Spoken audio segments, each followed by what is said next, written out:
dos cosas sí quiero hacer. Y la primera es contar una historia de horror de libre mercado y una historia de no horror de libre mercado, pero que a los ultralibremercadistas les va a parecer una historia de horror.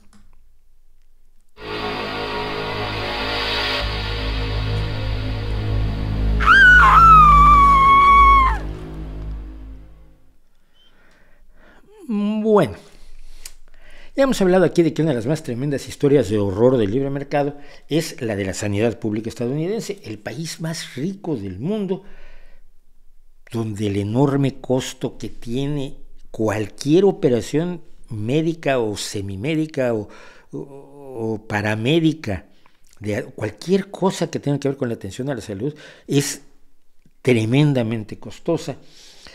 Y esto representa para la gente una preocupación constante. Yo que traduzco muchas cosas de cosas que tienen que ver con salud, sé que una de las preocupaciones fundamentales de la gente es comer, tener su casa y la salud. Y qué organizaciones, y cómo ahorrar en salud, y cómo ahorrar en medicinas, y cómo, porque una factura médica te puede hundir la vida y de paso hundir a tu familia. Bueno, pues permítanme que voy a tener que cambiar esto un segundo porque se está acabando la batería y eso está muy mal.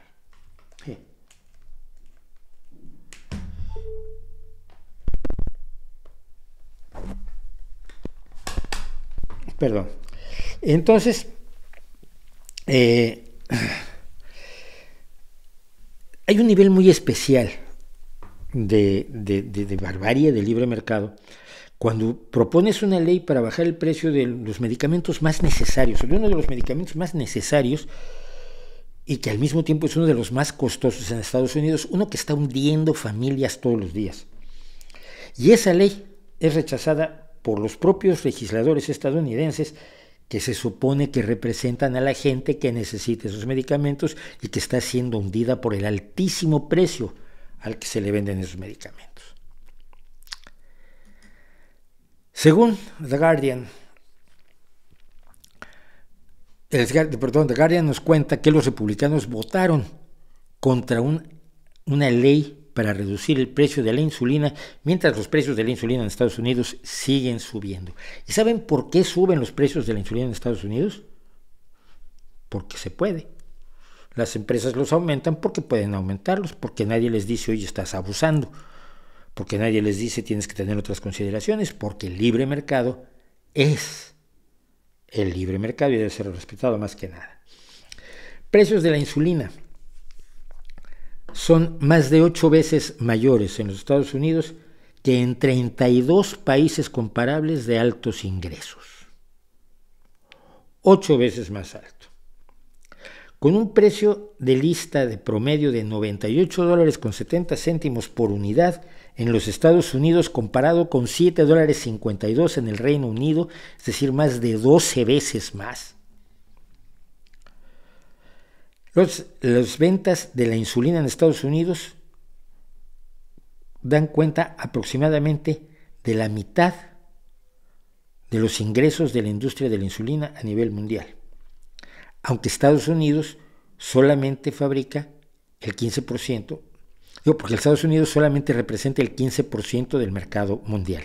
Es decir, el 15% del mercado mundial da el 50% de los beneficios a las empresas, porque allí las empresas pueden abusar. En otros países resulta que el malvado Estado no las deja. ¿Y saben quién llora? La mano invisible del mercado. Miren qué triste se pone. Ay, pobrecita. Vamos a ponerlo aquí. No moleste. El problema es que molesta en todos lados.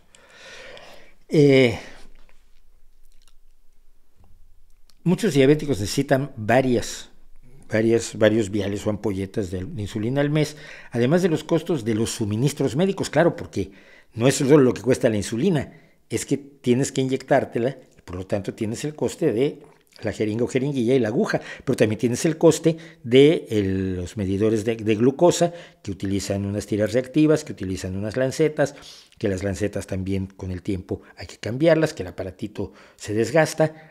todos esos suministros que están alrededor de la insulina.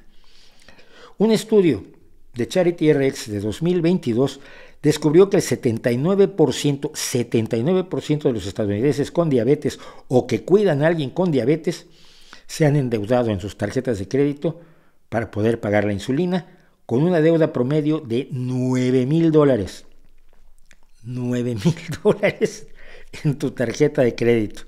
9,000 euros para los europeos. 1 de cada 4 estadounidenses, y aquí está la tragedia,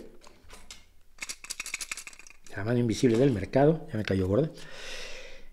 1 de cada 4 diabéticos estadounidenses han informado que racionan su insulina debido al alto costo. Es decir, que si te tienes que poner tanto, te pones menos. Es un suicidio. Las dosis de la insulina no se deciden a capricho, se deciden porque son las que necesita tu cuerpo para poder procesar los carbohidratos y el azúcar. Si tienes menos insulina, te estás envenenando con azúcar, tienes altos niveles de glucosa en sangre y tienes todos los daños consecuentes, desde el riesgo de perder miembros gangrenados hasta quedar ciego y, por supuesto, morir, porque la gente muere de diabetes en el siglo XXI en el país más rico del mundo. Como parte de la ley de reducción de la inflación aprobada en el Senado esta semana, la administración Biden propuso un límite, un tope de $35 al mes en el costo de la insulina en el mercado privado para las personas que tienen seguro médico. Es decir, tú pagas 35 y si los otros siguen subiendo los precios, que lo pague tu seguro médico.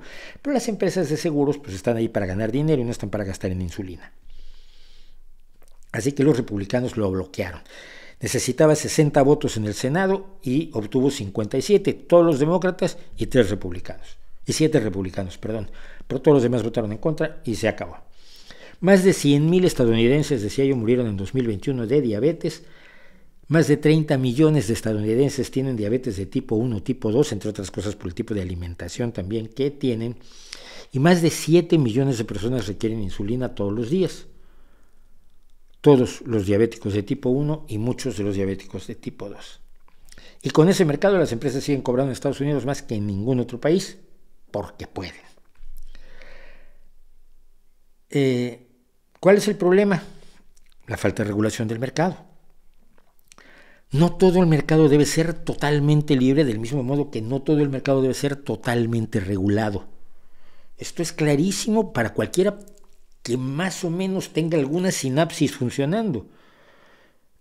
Los estatistas marxistas te dicen, no, todo debe ser controlado por el Estado. No funciona. Hay cosas que está bien que funcionan con el libre mercado. Los libremercadistas extremos, los neoliberales, los Juan Ramón Rayo y su banda, te dicen, no, todo tiene que ser libre mercado, aunque pasen tragedias como esta. Pues problema de ellos que se mueran o que acudan a la caridad. Pero el mercado tiene que ser libre, no se puede meter la mano en el mercado. Lo razonable es decir, el mercado tiene que estar regulado porque el Estado no existe solamente para garantizar la libertad de las empresas como quieren los neoliberales, sino que el Estado existe para preocuparse por el bienestar de toda la ciudadanía. Y así es como deberíamos votarlos, por cierto. Y es que hasta la derecha europea se ha dado cuenta de que el mercado libre funciona hasta que no funciona. Y cuando no funciona hay que intervenir en él o vamos a vivir una tragedia. Y esa es la segunda parte de nuestras historias del libre mercado de hoy. Y no encuentro lo que iba yo a poner, o sea que vamos a tener que regresar aquí. La señora Ursula von der Leyen, que es la presidenta de Europa, que yo creo que hace un trabajo muy bueno, siendo una mujer de derecha con la que tengo diferencias gravísimas, ha decidido que la crisis energética que está atacando a Europa, entre otras cosas debido al cambio climático y entre otras cosas debido a la guerra de Ucrania, a la guerra de Putin, ha exhibido las limitaciones del mercado de la electricidad y requiere de una intervención de emergencia por parte de los estados y por parte del supraestado, que es la Unión Europea, para bajar los precios que siguen subiendo. Porque los precios no solo siguen subiendo por las materias primas. Cuando tú ves cuánto aumentan las ganancias de las empresas petroleras, eléctricas y de petróleo y del gas, te das cuenta de que están aprovechando la crisis para ganar más dinero. Y aunque es legítimo ganar dinero en este mundo, no lo es cuando pasas a torcer a otras personas por hacerlo. Así que, en palabras de la presidenta de la Comisión Europea, no soy yo el socialdemócrata, estatista, populista, no. Los elevadísimos y crecientes precios de la electricidad están exhibiendo ahora, por distintas razones, las limitaciones del diseño actual que tenemos del mercado eléctrico. El mercado se desarrolló bajo circunstancias totalmente diferentes y para objetivos totalmente diferentes. Ya no es adecuado para su objetivo. Y por lo tanto el Estado tiene que intervenir. No es normal que el Estado intervenga para que los ciudadanos europeos no se mueran de frío en invierno. ¿O acaso debería retirarse como quieren los libremercadistas y dejar que la gente se muera de frío? Total, así reducimos la población, siempre es guapo. Continúa diciendo Ursula von der Leyen, es por eso que nosotros en la Comisión estamos trabajando en una intervención de emergencia y una reforma estructural del mercado eléctrico. Necesitamos un nuevo modelo de mercado para la electricidad que realmente funcione y nos devuelva al equilibrio. El mercado, cuando enloquece, debe ser moderado por el Estado, que establezca un equilibrio mediante el cual, por supuesto, los empresarios puedan ganar dinero, pero que no quiera decir esto que sea la ruina ni para sus trabajadores ni para los consumidores. ¿Es tan delirante esto? Pues para algunos sí, para otros no lo es tanto. Yo recuerdo la entrevista que le hicimos, si buscan la entrevista que le hicimos aquí a Manuel Fernández Ordóñez, que es un hombre, como yo decía, es un hombre de derecha, pero nos entendemos en cuanto a la técnica. Es decir, la técnica no está en discusión desde el punto de vista ideológico. Él explicaba cómo se fija el precio de la electricidad en Europa, y no es por capricho solo de Iberdrola, como les vende López Obrador a los mexicanos para atacar a las empresas eléctricas españolas, que no son ningunos angelitos tampoco. Pero el sistema es una gloria neoliberal, que bueno, se dijo, este sistema de subastas que se organizó para el mercado eléctrico es muy transparente y promueve que Europa se mueva hacia las energías renovables. Pero no ha logrado nada de eso y por lo tanto hay que cambiarla. La solución del problema eléctrico, obviamente, del mercado eléctrico europeo pasa por muchos lugares que van desde nuevas fuentes de gas, porque de momento se necesita, hasta la reapertura de las nucleares que están cerradas, hasta la instalación de nuevas nucleares en lo que conseguimos los renovables que deseamos, y un sacrificio que vamos a hacer todos en Europa este invierno.